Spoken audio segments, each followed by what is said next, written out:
Teaser trailer movie নিয়ে হয়েছে অনেক বকবক। আজ এনেছি তোমাদের জন্য টাটকা টাটকা কিছু নিউজ, ফুটছে টকবক। চলো শুরু করা যাক। প্রথমেই চলো এক লাইনের আপডেটে যাওয়া যাক। ভুলচুক মাপ এই মুভিটি থিয়েটারে রিলিজ হওয়ার কথা ছিল 9 মে, বাট সেটা ক্যান্সেল করে ওটিটি প্ল্যাটফর্মে রিলিজ হওয়ার ডেট ঠিক করা হয় 16 মে। আবার সেটাকে ক্যান্সেল করে এখন নতুন করে থিয়েটারে রিলিজ হচ্ছে 23 মে। যদিও তার কিছুদিন পরেই মানে 6 জুন আবারও সেটা প্রাইম ভিডিওতে দেখতে পাচ্ছি আমরা। নেক্সট হচ্ছে জুনিয়র এনটিআর দাদা সাহেব ফালকের ক্যারেক্টারে নতুন একটা চমক দিতে চলেছে। তবে বিষয়টা এটাই যে এই দাদা সাহেব ফালকের ক্যারেক্টারে জুনিয়র এনটিআর কতটা স্যুট করবে সেটা নিয়ে একটু কনফিউশন তো রয়েছে।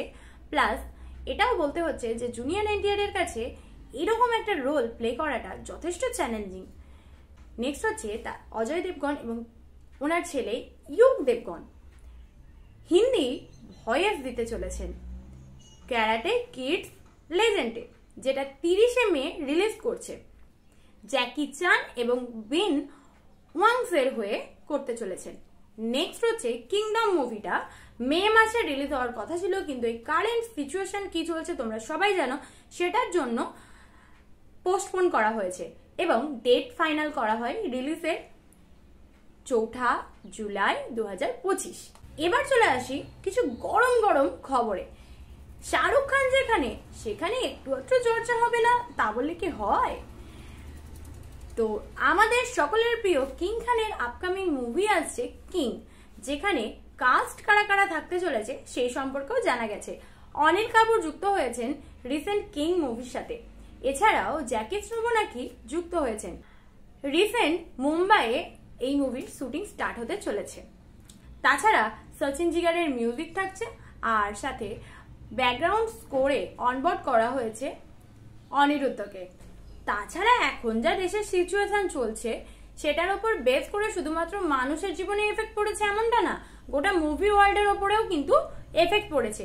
যার কারণে সানি দেওয়াল লাহোর 1947-এর শুটিংকে হোল্ড রেখে বর্ডার 2 এর শুটিংটা আগে কমপ্লিট করার সিদ্ধান্ত নেন। এছাড়া প্রথমেই বললাম যা সিচুয়েশন চলছে সেখানে কিন্তু অভিনেতা অভিনেত্রীও বাদ পড়ছে না তাতে, কারণ সনম তেরি কসম যেটা তোমাদের সব থেকে এখন ফেভারিট মুভি রিলিজ হওয়ার পর থেকে, তার আগেও অনেকের কাছেই এই মুভিটা অনেক ইমোশনের সাথে জুড়ে ছিল, যেটা পার্ট 2 আসতে চলেছে। এবং সনম তেরি কসমের লিড হিরোইন মাওরা, যিনি একজন পাকিস্তানি অভিনেত্রী, ডিজিটাল ফিল্ম অ্যালবাম থেকে ওনাকে বাদ দেওয়া হয়েছে।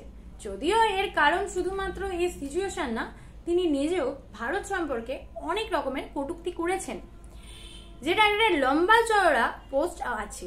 তার পরিপ্রেক্ষিতে সনম তেরি কসমের যিনি লিড হিরো হর্ষবর্ধন রানে, তিনিও অনেক মন্তব্য দিয়েছেন।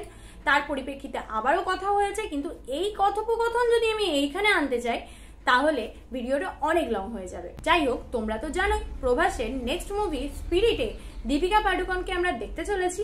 কিন্তু সব থেকে বড় খবর এটাই যে স্পিরিটের জন্য দীপিকা পাডুকোনের ফিজ নাকি 20 কোটি। ওয়াও!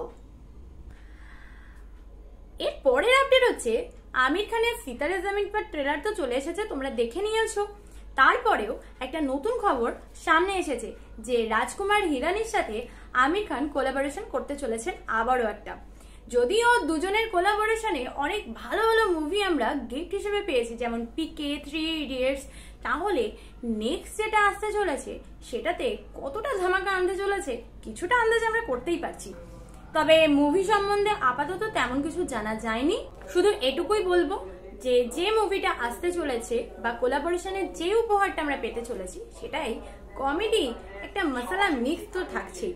সানি টকের সঙ্গে সিনেমার বকবক হয়েছে শেষ, আবার আসছি নতুন মুভি নিয়ে। তোমরা সবসময় থাকো ফ্রেশ, কিন্তু ফ্রেশ থাকলে হবে না, আমাকেও ফ্রেশ রাখতে হবে না, তবে না আমি নেক্সট আপডেট খুব তাড়াতাড়ি আনতে পারবো। তার জন্য তাড়াতাড়ি সাবস্ক্রাইব করো আর আমার সঙ্গে জয়েন হয়ে যাও। টাটা, দেখা হচ্ছে নেক্সট আপডেটে।